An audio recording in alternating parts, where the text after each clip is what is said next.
Welcome back to my YouTube channel. আজকের ভিডিওটা যার উপরে হতে চলেছে হয়তো অনেকেই দেখেছো বা কেউ হয়তো দেখুন। কিছুদিন আগেই একজন ভদ্রলোক যার বয়স 40 থেকে 42 বছর, তিনি কাল বৈশাখী ঝড়ের ভিতরে দাঁড়িয়ে পোলাও আর চিকেন একটা কম্বো বিক্রি করছিলেন মাত্র 70 টাকায়। যেই মানুষটা 42 বছরে চাকরি চলে গিয়েছে, সেই মানুষটা কীভাবে 42 বছরে রাস্তার সাইডে ভ্যানে করে পোলাও, চিকেন আর আলুর দম এগুলো বিক্রি করে তার সংসার চালাচ্ছে, তার মেয়েকে বড় করছে, পড়াশোনা করাচ্ছে। আজকে কিন্তু সেই মানুষটার উপরে ভিডিওটা হতে চলেছে। তো চলো সেই মানুষটার সঙ্গে একটু কথা বলে নিই। তো গাইজ, তোমরা দেখতে পাচ্ছ দোকানে এই রকম ভিড় রয়েছে, আর মানুষটি এত মনোযোগ দিয়ে ব্যবসা করছিল যে আমার গিয়ে একটু ইচ্ছে হচ্ছিল না যে ওনাকে মুখের সামনে ক্যামেরা ধরে কিছু জিজ্ঞাসা করি। তো উনি আর কি ওনার কাস্টমারদেরকে বলছিলেন যে আর কিছুক্ষণের ভেতরেই পোলাও শেষ হয়ে যাবে, অল্পই পোলাও আছে। তো আমি সেই জন্য ওয়েট করছিলাম যে পোলাওটা শেষ হয়ে গেলে তারপরেই ওনার সঙ্গে কথা বলবো। আরেকটা জিনিস আমি তোমাদের সঙ্গে শেয়ার করতে যাই, মানুষটিকে দেখে যতটা নিপাট ভদ্র মানুষ মনে হয়, আসলে একদমই তাই। মানে আমি অনেক অনেক মানুষের ভিডিও করতে গিয়েছি, দেখেছি সামনে ক্যামেরা থাকলে তারা অনেক এক্সট্রা কথা বলতে থাকে বা অনেক কিছু বলে। মানুষটি সত্যি নিপাট ভদ্র মানুষ, কথা বলে অন্তত আমার তেমন মনে হয়েছে। তো গাইজ, আমি একটা জিনিস ভাবলাম, উনি যতক্ষণে পোলাওয়ের পার্সেলগুলো শেষ করছে ততক্ষণে আমি খাবারটা নিয়ে নিই। খাবারটা নিয়ে তোমাদেরকে খেয়ে জানাই কেমন খেতে।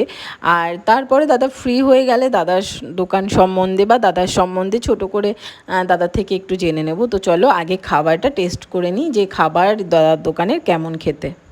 তো গাইস, ফাইনালি পোলাও আর এইরকম 2 পিস চিকেন এখানে কিন্তু 70 টাকায় বিক্রি হচ্ছে। জাস্ট দেখো, একদম বাসমতি রাইসের পোলাও আছে, এখানে এলাচ, এখানে দেখো কিশমিশ। আমি গ্রেভিটা কম দিতে বলেছি যেহেতু আমি এখানে বসেই খাবো, সেই জন্য। চলো এক চামচ খেয়ে দেখি।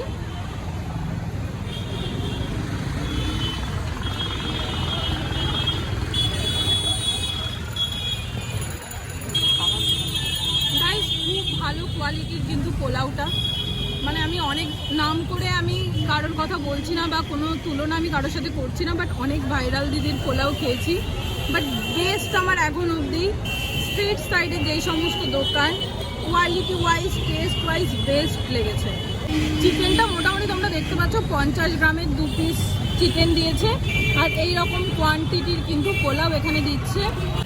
তো গাইস, পোলাওয়ের মিষ্টিটা কিন্তু একদম ব্যালেন্সড। এইরকম 250 গ্রাম সাইজের চিকেন দিয়েছে, আর তার সাথে এই পরিমাণ কোয়ান্টিটির পোলাও, আর পোলাওটার ভিতরে মিষ্টিটা তোমাদেরকে বললাম একদম ব্যালেন্স। তাছাড়া কোয়ালিটির সাথে কিন্তু কোনো কম্প্রোমাইজ নেই। তো গাইস, জাস্ট দেখো, কাজু কিশমিশ সম্পূর্ণটাই কিন্তু এই পোলাওতে আছে। কোয়ালিটি তোমাদেরকে যেমন বললাম, পোলাওটার কোয়ালিটি কিন্তু ভীষণই ভালো, আর ঘিয়ের স্মেলও বেশ আছে। মানে আমি তোমাদের সত্যি বলছি, এই পোলাওটা খেয়ে তোমাদের একদম মনে হবে না যেটা একটা স্ট্রিট সাইডের দোকানে পোলাও। এত ভালো কোয়ালিটির কিন্তু এই পোলাওটা। তো গাইস, এবার একটু চিকেনটা খেয়ে দেখি।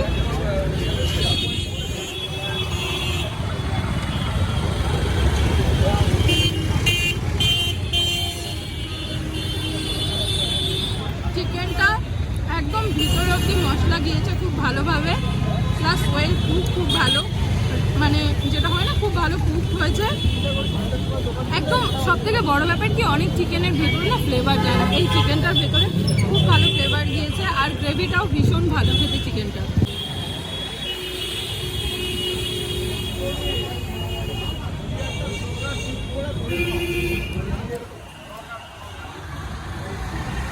দাদা, জাস্ট তুমি একটু আমাকে বলো, এই দোকানটা তোমার কতদিনের? মানে এই সাইডে কতদিন, রাস্তার সাইডে কতদিন বিক্রি করছো পোলাও তুমি? 1 বছর হলো।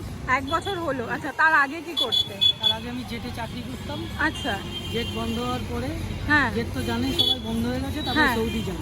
আচ্ছা, তারপরে সৌদি থেকে ফিরে এসে তারপরে এই দোকানটা। হ্যাঁ। আচ্ছা, আর পোলাওটা কে বানিয়ে দেয়? সব ক্রেডিট আমার বউয়ের। আচ্ছা। ইভেন 300 জনের পোলাও আমার ওয়াইফ বানিয়েছে। আচ্ছা। আমি কিছু করি না, সব ক্রেডিট আমার ওয়াইফ। আচ্ছা, সমস্ত খাবার দাবার, এই যে পোলাও, মাটন, চিকেন, আলুর দম, সমস্তটাই আপনার ওয়াইফ বানিয়ে দেয়? আচ্ছা। তো দাদা, তোমার দোকানে কি কি পাওয়া যায় যদি আমাকে একটু বলে দাও? পোলাওয়ের সঙ্গে মটন কষা, পোলাও, চিকেন কষা, মাটন কষা, পনির। আর দামটাও সাথে একটু বলে দাও। দাম হচ্ছে, পোলাও হচ্ছে 2 পিস চিকেন দিয়ে 70, এটা হচ্ছে ছোটো প্যাক। হ্যাঁ। এর সঙ্গে 2টো পাউচে যাবে চিকেন। আচ্ছা। 70, এটা এটা হচ্ছে বড়, এটা 4 পিস চিকেন পাউচে যাবে, হ্যাঁ পোলাওটা এর মধ্যে যাবে, এটা লাঞ্চ ডিনার প্যাক। হ্যাঁ এটা হচ্ছে আপনার 160, 4 পিস চিকেন। 4 পিস চিকেন দিয়ে 160, তাই তো? হ্যাঁ, আচ্ছা, আর দোকান কটা থেকে কটা অবধি খোলা থাকে? দোকান খোলা থাকে 6টার মধ্যে খুলি। হ্যাঁ আর তো এখন কটা বাজে? 8টাও বাজেনি। 8টাও বাজেনি। 10 কেজি চাল আমি সেল করেছি, 6 কেজি মাটন হুম আর চিকেন। আচ্ছা এর পিছনে হচ্ছে আমি একজনকে নেপথ্য, মানে আমি যখন 8 প্লেট নিয়ে এসেছিলাম হ্যাঁ তখন আমাকে পাশে দাদার মতন দাঁড়িয়ে, আমার ওয়াইফের কন্ট্রিবিউশন তো ডেফিনেটলি, হ্যাঁ এই দাদার সঙ্গে একটু কথা বলুন। এই দাদা ছাড়া আমি আচ্ছা। কিছুই করতে পারতাম না। এই আচ্ছা। দাদা 8 প্যাকেট নিয়ে, আর দিনে আমাকে তো অর্ডার দিয়েছে তাই না, হ্যাঁ। প্রত্যেক ডে বাই ডে আমার কাছ থেকে রিপোর্ট দিয়ে গেছে আর কি করলে ভালো হবে না হ্যাঁ। করলে ভালো হবে। সেটাও আপনাকে জানিয়েছে যে এইটা ইমপ্রুভ করতে হবে। ইয়েতে আছে, একটু কথা বলুন। আচ্ছা দাদা, আপনি যদি কিছু বলেন একটু। এটা হচ্ছে অ্যাকচুয়ালি আমি মধ্যমগ্রাম নাগরিক কিন্তু ফেসবুক গ্রুপ আছে মধ্যমগ্রামে, আচ্ছা। ৭৫,০০০ একটি গ্রুপ, আচ্ছা। গ্রুপের অ্যাডমিন আছে। আচ্ছা ও প্রথম যেদিন জেট ওয়ার সন্দীপ, যেদিন প্রথম জেট এয়ারওয়েজ থেকে আপনার ও চাকরিটা ছেড়ে যখন এই ফুটপাতে বসে তখন আমরা খবর পেয়েছিলাম। আচ্ছা ও আমাকে ডাকে যে দাদা এরকম একটু পাশে দাঁড়িয়ে। হ্যাঁ তো সেদিন 8 প্লেট নিয়েও বসেছিল, 8 প্লেটের পোলাও। আচ্ছা, তো দাদা তোমার লোকেশনটা একটু বলে দাও। লোকেশনটা এই যে ক্যানাডা ব্যাংক কালীবাড়ির সামনে। আচ্ছা, মধ্যমগ্রাম কালীবাড়ি কানাডা ব্যাংকের সামনে, তাই তো? আচ্ছা, আর সন্ধ্যে 6টা থেকে দাদা এই দোকানে বসছে ভ্যান নিয়ে। ও সন্ধ্যে 6টা থেকে 8টা, তাই তো?